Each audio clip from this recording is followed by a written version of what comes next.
తెలంగాణ.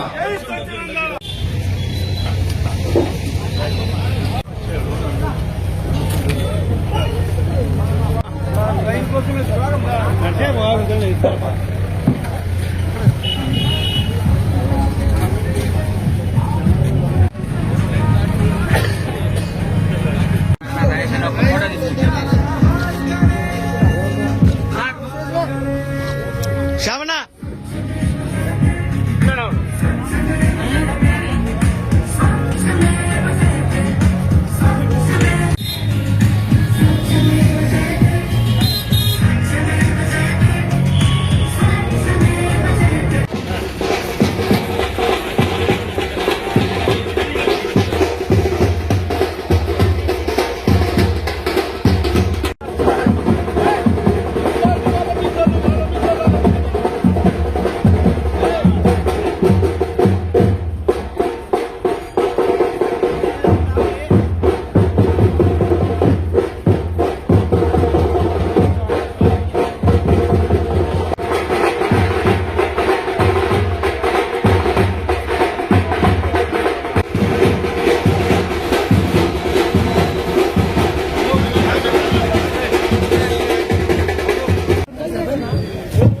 శ్యామ్ నాన్న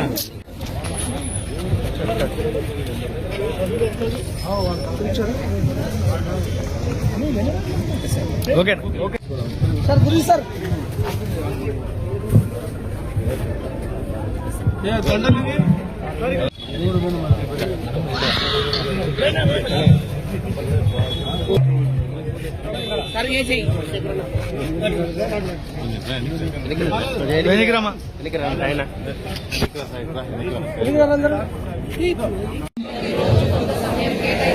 నా వంతు కృషిగా స్వచ్ఛత కార్యక్రమాల కొరకు పరిశుభ్ర ఆంధ్రప్రదేశ్ సాధించే సంకల్పానికి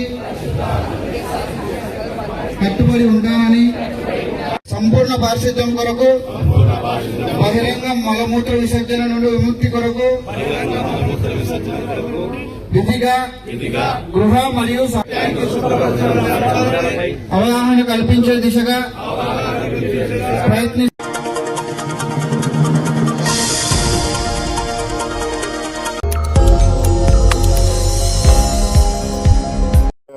విజయ డైరీకి సంబంధించి ఈరోజు 3 డైరెక్టర్లకి ఎలక్షన్ జరగాల్సి ఉంది. ఆ 3 డైరెక్టర్ల ఎలక్షన్లకు కూడా ఎంత డ్రామా చేసినారనేది అందరూ కూడా గమనిస్తూనే ఉన్నారు. దాదాపు 100 మంది పోలీసులు అక్కడికి వచ్చి ఈరోజు శాంతియుతంగా ఏదైతే ఎలక్షన్ జరగాలో ఆ ఎలక్షన్ని ఆపేసి శాంతి భద్రతలకు విఘాతం కలిగే అవకాశం ఉంది అని నామినేషన్ వేయడానికి వెళ్ళిన వాళ్ళని వెనక్కి తిప్పి పంపించడం జరిగింది. ఇది ఎంతవరకు సమంజసం? ఈరోజు సభ్యత్వం లేదు. ఎవరి కోసం అయితే తెలుగుదేశం పార్టీ ప్రయత్నం చేస్తుందో విఖ్యాత్ రెడ్డి అనే అబ్బాయికి అసలు విజయ డైరీలో సభ్యత్వమే లేదు. అతను 1,25,00,000 డిఫాల్టర్ అయ్యి ఫస్ట్ చక్రవర్తుల పల్లె సొసైటీ నుంచి ప్రెసిడెంట్గా ఉన్నవాడు. ఆయన అక్కడ డిఫాల్టర్ అయినటువంటి అక్కడి నుంచి తీసేసిన తర్వాత మళ్ళీ ముత్యాలపాడు సొసైటీకి వచ్చాడు. ముత్యాలపాడు సొసైటీలో ఎలా ఎక్కాడు అనే దానికి 3 మెన్ కమిటీ పెట్టి 3 మెన్ కమిటీ కూడా అతని సభ్యత్వాన్ని అక్కడ సస్పెండ్ చేయడం జరిగింది.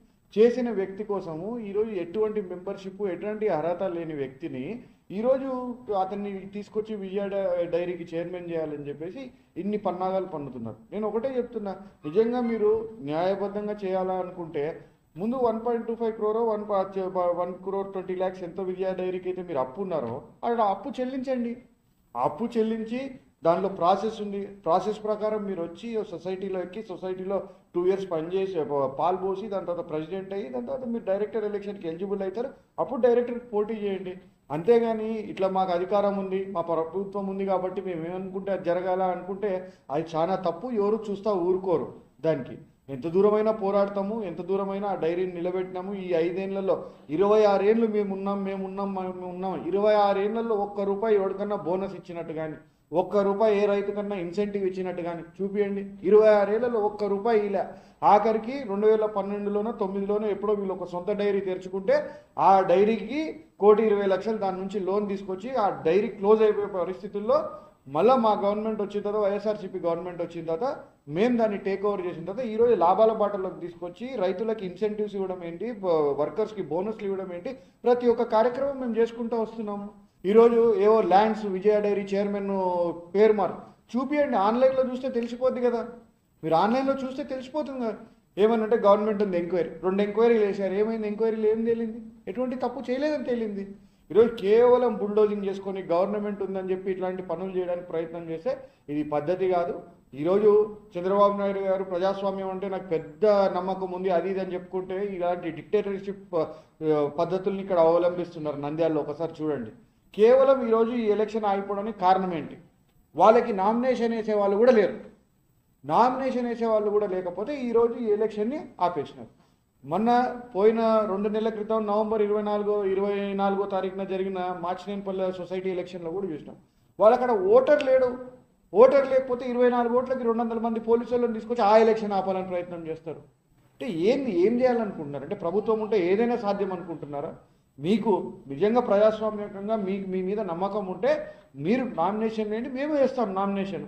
ఓట్లు ఎవరు పడితే వాళ్ళు గెలుస్తారు, గెలుపోటములు దైవాధీనం. నామినేషన్ వేయడానికి కూడా మీకు ఇది లేకుండా ఈరోజు నామినేషన్ వేసే వాళ్ళని తిప్పి వెనక్కి పంపించినారంటే ఇది ఎంతవరకు కరెక్ట్? మేము పోలీసు వాళ్ళని కూడా ఒకటే విజ్ఞప్తిస్తున్నాం, మీరు కూడా ఆలోచించండి దీంట్లో ఎంతవరకు న్యాయం ఉంది. సరే గవర్నమెంట్ ఉండొచ్చు, పై అధికారుల ఒత్తిడి ఉండొచ్చు, ఇంకొకటి ఉండొచ్చు, ఏమన్నా ఉండొచ్చు, కానీ దీంట్లో ఎంతవరకు న్యాయం చేస్తున్నారని ఒక్కసారి ఆలోచించండి.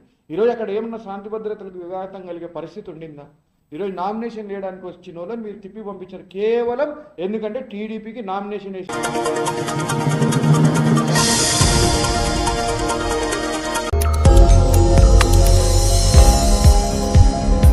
యాజమాన్యానికి నా నమస్కారాలు తెలియజేస్తున్నాను. ఈరోజు చాలా దురదృష్టకరమైన దినం. గత జనవరి అంటే గత సంవత్సరం 25 జనవరిలో సేమ్ ఇదే టైపు సినిమా నడిపించారు. సేమ్ మేము డైరెక్టర్లు మా వాళ్ళు నామినేషన్కి వస్తే వాళ్ళని డీటైన్ చేయడము, పోలీసు వాళ్ళే బయట గొడవ చేయడము, ఎవరైతే ఇప్పుడు అఖిలప్రియ పంచులు కావచ్చు, వాళ్ళ అనుచర గణాంకం కావచ్చు, బయట పోవడము, వాళ్ళు గలాట చేస్తే ఒక సొడ్డు వీళ్ళు లోపలికి పోలీసులు రావడము, లా అండ్ ఆర్డర్ ప్రాబ్లం అండి మీరు ఎలక్షన్ పోస్ట్పోన్ చేయండి మాకు లెటర్ ఇవ్వడం, అది పరిపాటి అయిపోయింది. ఇప్పుడు సెకండ్ టైం ఇది సేమ్ ఇదే జనవరిలో మళ్ళీ సెకండ్ టైం రిపీట్ అవుతుంది. ఇప్పుడు కూడా చూసారా మీరు, 100 మంది పోలీసులు ఉన్నారు, అక్కడెక్కడ లా అండ్ ఆర్డర్ ప్రాబ్లం ఉంది? ఇక్కడ చూస్తే ఎవరు sir law and order problem arise కాలేదు ఇంతవరకు ఎప్పుడే. కానీ వీళ్ళు కావాల్సిగా ఫ్యాబ్రికేట్ చేసేదాన్ని ఏదో అక్కడ జరుగుతుంది ఇక్కడ జరుగుతుంది అని చెప్పి పోలీసు ప్రెజర్ పెట్టి మా మీద అక్కడ ఇక్కడ సీఎంఓ నుంచి ఫోన్లు వస్తాయి, ఇక్కడ ఎస్పీలకు డిఐజీలకు, వీళ్ళు ఇక్కడ సీఏల మీద ఎంత పడతారు, వాళ్ళ ఉద్యోగరీత్యా వాళ్ళ డ్యూటీ వాళ్ళు చేసుకోవాల్సి వస్తుంది. తప్పకుండా వచ్చి మా కొంచెం మీద కత్తులు పెట్టి మా డైరీ అనేది మొత్తం క్లోజ్ చేయాలన్న ప్లానింగ్లో ఉన్నారు. అంతకుమించి ఏం లేదు. ఇక్కడ యాక్చువల్గా ఈ డైరీ అనేది విజయ డైరీ ఇక్కడ కర్నూలు మిల్క్ అనేది దాదాపు 40 years క్రితం స్టార్ట్ అయింది ఆపరేషన్ ఫ్లడ్ 2 కింద. అప్పటి నుంచి ఇప్పటి వరకు ₹1 బోనస్ ఇవ్వలేరు గత ప్రభుత్వము. అంటే 26 years దగ్గర నారాయణ రెడ్డి మామ గారు ఉన్నారు చైర్మన్గా. ఆయన 15 ఏళ్ళు చాలా బాగా చేశాడు. 10 ఏళ్ళు హెల్త్ ఇలా బాగా లేకపోతే ఇంకొకటి ఇక్కడ మన ఎప్పుడైతే యాక్చువల్ చెప్పాలంటే ఆలగడ్డలో జగత్ డైరీ ఎప్పుడు స్టార్ట్ అయిందో దానికి అక్కడ పతనం స్టార్ట్ అయింది విజయ డైరీ నంద్యాలకు. ఎందుకంటే అప్పుడు ప్రొక్యూర్మెంట్ 1,40,000 లీటర్లు వచ్చేది నంద్యాల విజయ డైరీకి. తర్వాత సేల్స్ కూడా దాదాపు 1,10,000 నడిచేది. ఇటువంటి డైరీ వచ్చేసి ఎప్పుడు జగత్ డైరీ ఆలగడ్డలో స్టార్ట్ అయిందో అప్పటి నుంచి 1,10,000 నుంచి 70,000కి సేల్ పడిపోయింది. 1,40,000 నుంచి 70,000కు ప్రొక్యూర్మెంట్ పడిపోయింది. ఎట్లా పోయినా ఈ పాలు అని అంటే ఇక్కడ జగత్ డైరీకి డైవర్ట్ చేస్తారు. ఆ పాలు మళ్ళీ సేమ్ అగైన్ మళ్ళీ నంద్యాల విజయ డైరీకి వస్తాయి. Half tank water milk. అంటే నువ్వు 10,000 ట్యాంకర్ వస్తే సగం సగం పాలు అటు ఇటు. మా పాలు ఎవరు అంటే మా డైరీవే, మా రైతుల దగ్గర నుంచే ప్రొక్యూర్మెంట్ పోయేది అటు పోతాయి. ఇక్కడ తగ్గిపోతాయి ప్రొక్యూర్మెంట్. సేల్స్ కర్నూలులో గొంతుల మీద కత్తులు పెట్టి అమ్మించినారు.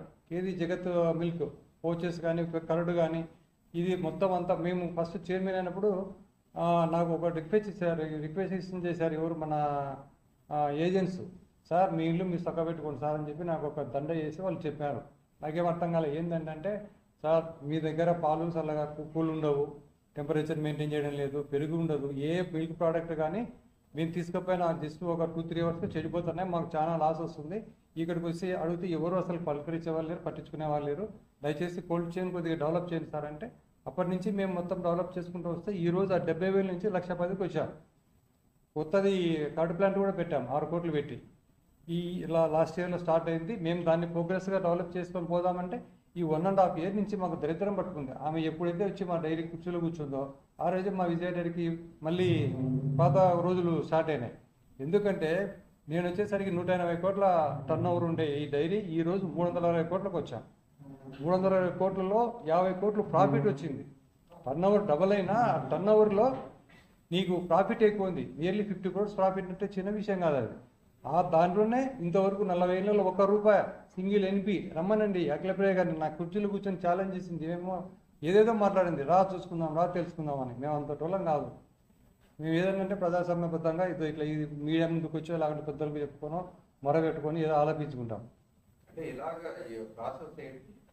ఏ ప్రాసెస్ ఎన్నికలు జరగాలంటారు, అది ఇప్పుడు జరుగుతున్న పరిస్థితులు ఇప్పుడు జరుగుతున్న పరిస్థితుల్లో ఏం లేదు. జగత్ వికాస్ రెడ్డిని చైర్మన్ చేయాలా వాస్తవంగా. ఆ అబ్బాయిని చైర్మన్ చేయడానికి అతనికి అర్హత లేదు అసలు.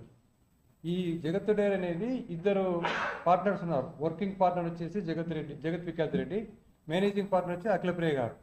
వీళ్ళ అకౌంట్కే మా అకౌంట్ నుంచి 1,20,00,000 అంటే ఫస్ట్ 20 లక్షలు అప్పు ఉంది. అప్పటికే మిల్క్ సప్లై లేదు వాళ్ళ నుంచి డైరీకి. అయినా కూడా ₹1,00,00,000 మళ్ళీ అగైన్ వితౌట్ బోర్డు రెజల్యూషన్ ₹1,00,00,000 ఇచ్చారు. అప్పుడు నారాయణ రెడ్డి గారు ఆయన నేమే పాపం ఏం చేశారు మరి ఏమో ఆయన శాంక్షన్ చేశాడు వితౌట్ బోర్డు రెజల్యూషన్. కావాలంటే మా దగ్గర మొత్తం రికార్డు అంతా ఉంది. అది అవునంటారా కాదంటారా వాళ్ళకి చెప్పాలా.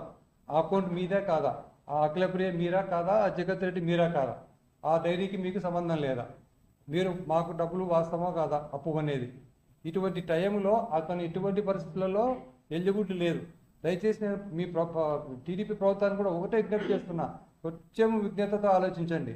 ఒక డిఫాల్టర్ను చైర్మన్ చేయాలని చెప్పేసి వాళ్ళు లక్షణంగా పోయే డైరీ మీరు క్లోజ్ చేయాలని ఆలోచనలు ఉన్నారు. ఎందుకంటే గతం గుర్తుకొస్తుంది మాకు. ఎక్కడి నుంచి ఎక్కడికో వెళ్ళిపోయినాం డైరీలో. ఇప్పుడు మళ్ళీ అటువంటి వ్యక్తిని తీసుకొచ్చేసి మీరు ఏ విధంగా చైర్మన్ చేస్తారు? అసలు ఎలిజిబిలిటీ లేదు. ప్రాథమిక సూత్రం ఏంటంటే మ్యూచువల్ కోఆపరేటివ్ సొసైటీలో మ్యాక్స్లో నువ్వు ప్రైవేటు వ్యాపారం చేస్తూ ఉండకూడదు. నువ్వు ఏదైతే మిల్క్ డైరెక్టర్గా ఉన్నావో, లేకుంటే సొసైటీ ప్రెసిడెంట్గా ఉన్నావో, సొసైటీ మెంబర్గా ఉన్నావో, నువ్వు ప్రైవేట్ మిల్క్ వ్యాపారం చేయకూడదు. బేసిక్ రూల్ అది. అది నువ్వు వైలేట్ చేసినావు. నువ్వు ఈ పేరుతోనే పెద్ద డైరీ పెట్టుకొని నువ్వు ఒక సొసైటీలో మెంబర్ ఎక్కడమే ఫస్ట్ ఆఫ్ ఆల్ తప్పు. దయచేసి టీడీపీ పెద్దలు మీరు గమనించండి. ఇది నేను చెప్పేది జాగ్రత్తగా వినండి. ఒక డైరీని గొంతుకోవద్దు మీరు. అటువంటి వ్యక్తి మళ్ళీ సొసైటీ ప్రెసిడెంట్ ఆడు ఎక్కడి నుంచి చక్రవర్తులపల్లి నుంచి, అక్కడి నుంచి అయిన వ్యక్తి మళ్ళీ ఇక్కడ చైర్మన్ కావాలని ఈరోజు ప్రభుత్వం మారిందని చెప్పే ఉద్దేశంతో ఇక్కడికి స్టార్ట్ అయ్యాడు. స్టార్ట్ అయ్యాక మేము నోటీసులు ఇచ్చాం. గత ప్రభుత్వంలోనే 3 సార్లు నోటీసులు ఇచ్చాం. నారాయణ రెడ్డి గారికి ఒకసారి ఇచ్చాము, వీళ్ళకి 2 సార్లు ఇచ్చే వీళ్ళు అసలు తీసుకోలేదు. ఒక ఎమ్మెల్యే అడ్రస్ ఉండదండి ఇక్కడ, అడ్రస్ నాట్ ప్రెసిడెంట్ అని చెప్పేసి రిటర్న్ చేస్తారు. ఎమ్మెల్యే సోదరు అడ్రస్ లేకుండా పోతే ఎవడో అడ్రస్ సర్వ్ అవుతాయి నోటీసులు. వాళ్ళు తీసుకోకపోవడమే పెద్ద అసలు తప్పు. ఎందుకు తీసుకోలేదంటే తీసుకుంటే కమిట్ కావాలా, మీరు వచ్చి రిప్లై చెప్పాలా మాకు. అందుకే తీసుకోలేదు. మేము ఇప్పుడు అబ్బాయిని డిఫాల్ట్ చేసి 1.5 సంవత్సరం అవుతుంది.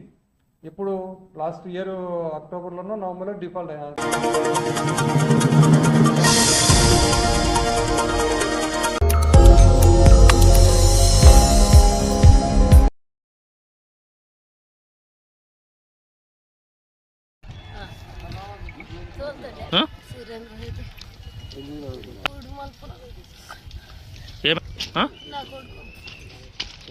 ఇదే మీద ఏమన్నా ఇంట్లో సమస్యలు ఏమన్నా? ఏం లేదన్నా, బాగానే తింటోండే తిరుగుతోండే.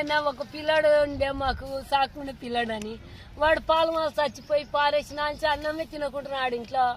ఏ అన్నం తినకుండా నాకేం బాగున్నా అంటారు. రాత్రి 9 అయింది తినిపోరా అంటే నాకొద్దు, తినొచ్చినవా నాకు కడుపు నిండా నాకు వద్దని ఆడు.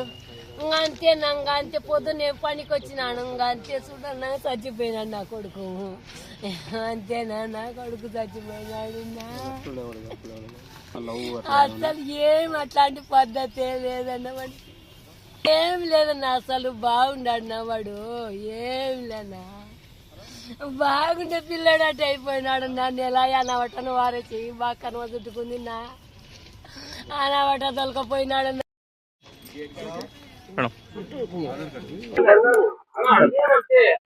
గొడుగు పడ అందరికీ నమస్కారం అండి.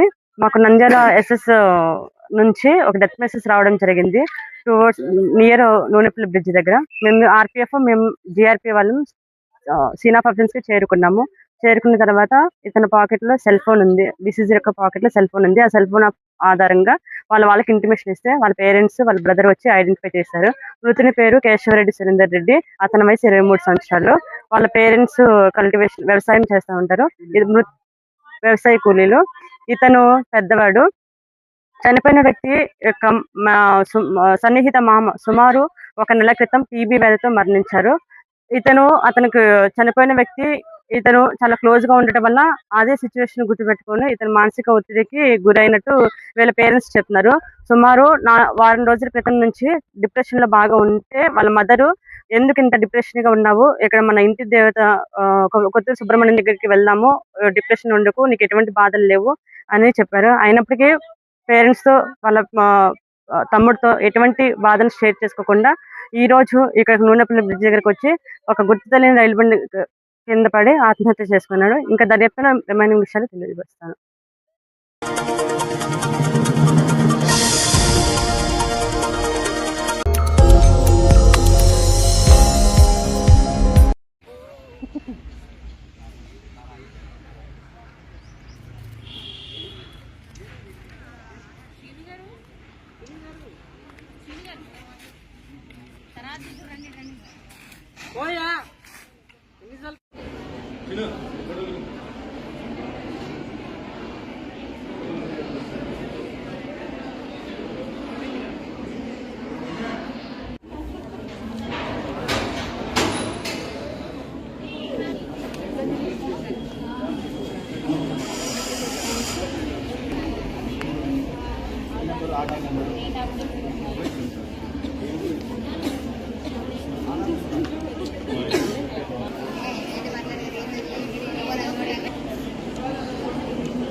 నార్మల్ అది క్వాలిఫికేషన్ తీసుకుంటాము. మీరు ఇప్పుడు అందరూ టెస్ట్ చేస్తారు. టెస్ట్లో ఏమన్నా ఫెయిల్ అయిపోతే జాబ్ ఇస్తారో లేదో అని టెన్షన్. ఫెయిల్ అయినా డిపార్ట్మెంట్ వేరే, కానీ జాబ్ మాత్రం 100% జాబ్. తెలుగుదేశం పార్టీ జాతీయ ప్రధాన ఐటీ విద్యాశాఖ మంత్రి వర్యులు గౌరవ శ్రీ భూమా అఖిలప్రియ గారు లోకల్ గా ఉన్నటువంటి నిరుద్యోగ మాట ప్రకారమే అనేక జాబ్ మేళాలు నీకోసం తీసుకొస్తూ రాష్ట్రంలోని ప్రముఖులకు ఉద్యోగ అవకాశాలు కల్పిస్తూ ఉన్నారు. అందుకు మీ అందరి తరఫున ఉన్నాం. రాష్ట్రంలో యువతను ఉద్యోగం కల్పించి వాళ్ళ కాళ్ళ మీద వాళ్ళు గారు నిర్వహించడం జరుగుతూ ఉంది.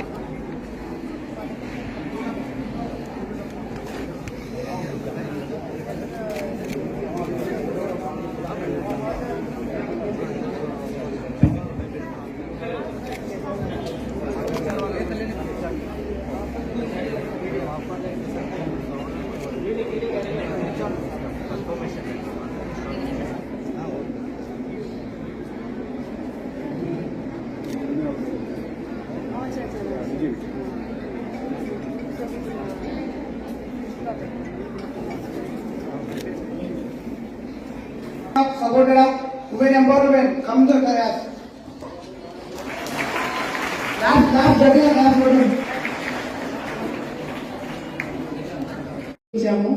నేను తొందరగా రావడానికి ప్రయత్నం చేశాను, కానీ ఒక చిన్న రైతులది ఫార్మర్స్ చిన్న ప్రాబ్లం ఉంటే అక్కడ స్టక్అప్ అయిపోయినాము. బట్ ఈరోజు ఈ కార్యక్రమము జాబ్ మేళా అనే కార్యక్రమము ఎందుకు పెట్టామని అందరికి ఐడియా ఉందా?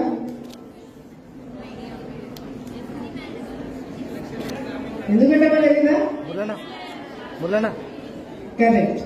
సో లోకేష్ అన్న గారి పుట్టినరోజు సందర్భంగా ఈ రోజు టాటా కంపెనీ తరఫు నుంచి ఈ జాబ్ మేళా కండక్ట్ చేయడానికి 2 రీజన్స్ ఉన్నాయి. గౌరవిస్తారు, మహిళలంటే ఎంత మర్యాదిస్తారు, ఆయన ఎదగడానికి కారణము వాళ్ళ మదర్ అని ప్రతి ఒక్క అడుగులో ఆయన ప్రతిసారి కూడా చెప్పడము, దానికి తగినట్టుగానే ఆయన సతీమణి గారు బ్రహ్మణి గారు ఏ విధంగా ఆయన్ని సపోర్ట్ చేస్తూ ముందుకు తీసుకెళ్తున్నారు అనేది, అంతేకాకుండా మరి ముఖ్యమైన విషయము రాజకీయాల్లో మహిళలకి ఎంత గౌరవం ఇస్తారు, ఎంత సపోర్ట్ చేస్తారు అనేది ఎగ్జాంపుల్ నేనే.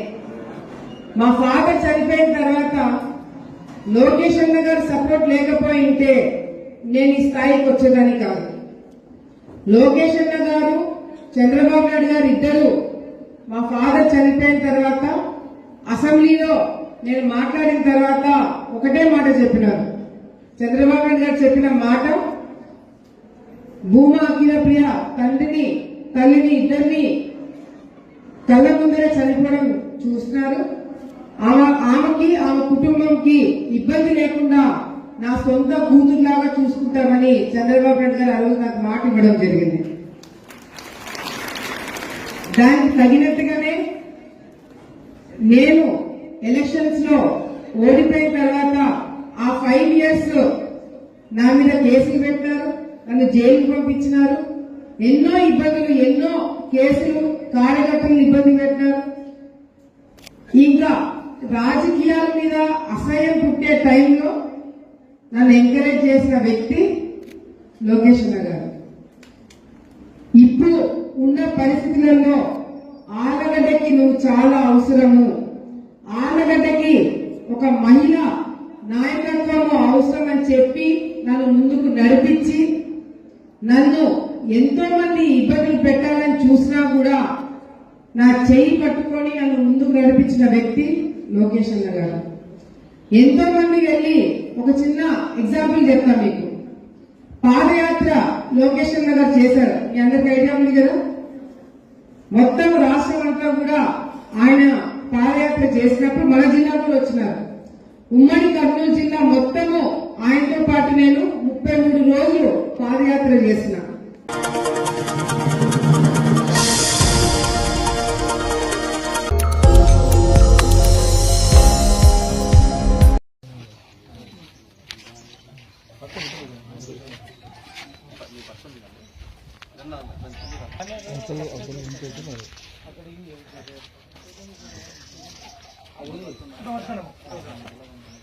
ఇంటర్సన్ అట్లా పట్టుకోలేనా లోపల వచ్చి నువ్వు అడుగులేమ్మా.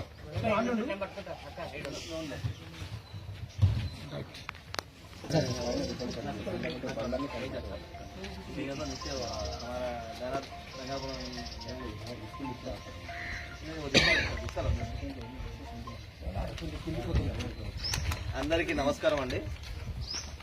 మనకు ఆంధ్రప్రదేశ్ ప్రభుత్వము, మన ప్రియతమ ముఖ్యమంత్రి గారు, అదేవిధంగా ఉప ముఖ్యమంత్రి గారు పిలుపు మేరకు స్వచ్ఛాంధ్ర స్వర్ణాంధ్ర భాగంగా మనకు స్వచ్ఛ ఆంధ్రప్రదేశ్ సాధించే దిశగా ప్రతి గ్రామ పంచాయతీ పరిశుభ్రంగా ఉండాలి, ఆరోగ్యంగా ఉండాలి, స్వచ్ఛ ఆంధ్రప్రదేశ్లో సాధించాలనే దిశగా మనకు ప్రతి గ్రామానికి పుష్ కార్ట్స్ అంటే తోపుడు చెత్త బండ్లు ఇవ్వడము, వాటితో పాటు 4 చెత్త బుట్టలు ఇవ్వడం జరిగింది. ఇవన్నీ ఇంటింటికి డోర్, ప్రతి గ్రామము పరిశుభ్రంగా ఉండాలి, ప్రతి వీధి పరిశుభ్రంగా ఉండాలి. ఎక్కడ కానీ చెత్త, ప్రతి ఇంట్లో ఏదైతే చెత్త వస్తుందో ఆ చెత్తను మన యొక్క గ్రామ పంచాయతీలో పనిచేసే గ్రీన్ అంబాసిడర్స్ ఆ యొక్క ఇచ్చినట్లయితే వాటిని తీసుకెళ్లి ఎస్డబ్ల్యూపీసీ షెడ్యూల్ తీసుకెళ్లి ఏదైతే తడి చెత్తను ఎరువు కింద తయారు చేయడము, అదేవిధంగా పొడి చెత్తను సెగ్రిగేట్ చేసేసి దాన్ని రీయూజబుల్ లేదంటే రీసైకిల్ చేసి మనము ఎక్కడా కానీ చెత్త పేరుకోపోకుండా ఉండడానికి కృషి చేస్తున్నాం. ఇందులో భాగంగా మనకు 0 క్యాప్ శానిటేషన్ అని చెప్పేసి మనకు ఈ యొక్క 4వ శనివారం, యాక్చువల్గా ప్రతి శనివారం 3వ శనివారము మనకు స్వచ్ఛాంధ్ర స్వర్ణాంధ్ర కార్యక్రమంలో సాసా ప్రోగ్రామ్స్ జరుగుతున్నాయి. అందులో భాగంగా సంక్రాంతి సందర్భంగా 3వ శనివారం జరగాల్సిన శానిటేషన్ ప్రోగ్రామ్ను 4వ శనివారానికి మార్చడం జరిగింది. కనుక ఈరోజు మనకు బేతంచెర్ల గ్రామ పంచాయతీ మండల పరిషత్కు 32 పుష్ కార్ట్స్ వచ్చాయి. అదేవిధంగా 128 చెత్త బుట్టలు వచ్చాయి. ప్రతి ఒక్క మన యొక్క గ్రామ పంచాయతీ యొక్క కోరుకునేది ఏమంటే చెత్త ఎక్కడంటే అక్కడ రోడ్ల మీద వేయకుండా, కాలువల్లో వేయకుండా మీ యొక్క ఇంటి దగ్గరికి మా పారిశుద్ధ కార్మికులు వస్తారు, వారికి చెత్త ఇచ్చి సహకరించండి. ఆ చెత్తను మనకు ఎస్డబ్ల్యూపీసీ షెడ్కి తీసుకెళ్లి దాన్ని సంపాదకంగా తయారు చేయడము, ఎక్కడే గాని చెత్త రోడ్ల మీద లేకుండా, కాలువల్లో లేకుండా పరిశుభ్రమైన బేతంచెర్ల మండల పరిషత్ను సాధించే దిశగా కృషి చేయమని చెప్పేసి అందరినీ మనవి చేస్తున్నారండి. ఉద్దేశించి మాట్లాడవలసిందిగా యూపీ నాగభూషణ రెడ్డి గారిని కోరుతున్నాను. అందరి వందనాలు. మరి ఈనాటి స్వచ్ఛాంధ్ర స్వర్ణాంధ్ర కార్యక్రమంలో భాగంగా మన స్వర్ణాంధ్ర కార్పొరేషన్ సహకారంతో ప్రతి గ్రామ పంచాయతీకి కూడా ఈ పుష్ కార్డులను ఇవ్వడం జరుగుతుంది. ఈ పుష్ కార్డులు వెంబడి ప్రతి పుష్ కార్డు కూడా 4 డస్ట్బిన్లు, మంచి నాణ్యమైన డస్ట్బిన్లు కూడా మనకు సరఫరా చేయడం జరిగింది. మరి ఈ అవకాశాన్ని ప్రతి గ్రామ పంచాయతీలో అక్కడ ఉన్నటువంటి ప్రజాప్రతినిధులైనటువంటి సర్పంచులు, ఎంపీటీసీలు, అలాగే పారిశుద్ధ్య సిబ్బంది, అలాగే మన పంచాయతీ అధికారులు అందరూ కూడా ఈ సదుపాయాన్ని ఉపయోగించుకొని మన గ్రామాలన్నీ కూడా అనారోగ్యానికి దూరంగా ఉండేటట్ల శుభ్రతను సాధించడానికి మనమంతా అవసరం ఉందని చెప్పని తెలియజేసుకుంటూ సెలవు తీసుకుంటాం.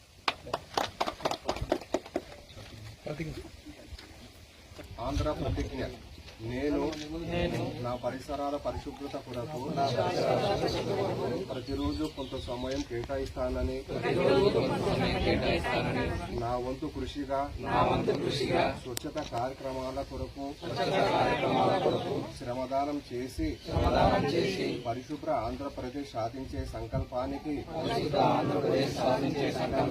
కట్టుబడి ఉంటానని ఈ రోజు పరిశుభ్రత గురించి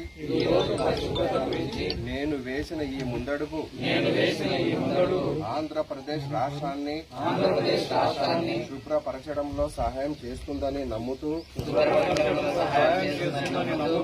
ఈ రోజు నుండి నా తోటి వారికి కూడా సంపూర్ణ పారిశుద్ధ్యం కొరకు బహిరంగ మలమూత్ర విసర్జన నుండి విముక్తి కొరకు విధిగా గృహ మరియు సామూహిక మరుగుదొడ్డిని వినియోగించడం, క్రమం తప్పకుండా సెప్టిక్ ట్యాంకులు శుభ్రపరచడం వంటి అంశాలపై అవగాహన కల్పించే దిశగా ప్రయత్నిస్తానని మన ఆంధ్రప్రదేశ్ ను స్వచ్ఛ ఆంధ్రప్రదేశ్ గా తీర్చిదిద్దేటట్లు నా వంతు కృషి చేస్తానని ప్రమాణం చేస్తున్నాను. స్వర్ణాంధ్ర స్వచ్ఛాంధ్ర స్వచ్ఛ బేతంచెర్ల, స్వర్ణాంధ్ర స్వచ్ఛాంధ్ర స్వచ్ఛ బేతంచెర్ల.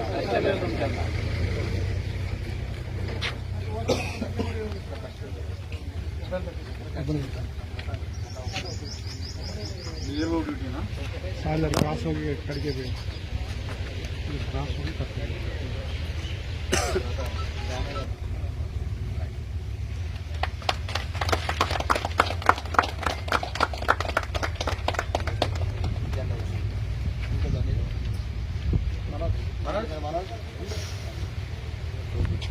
బండ్లు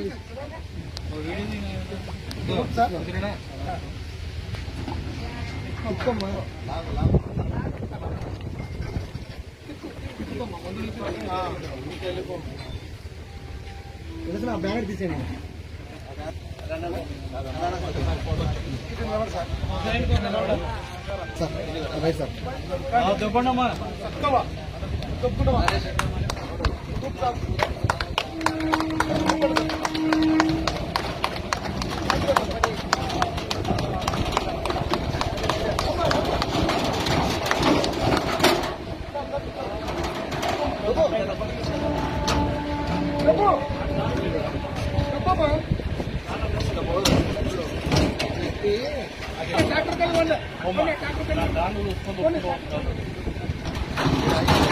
ట్రాక్టర్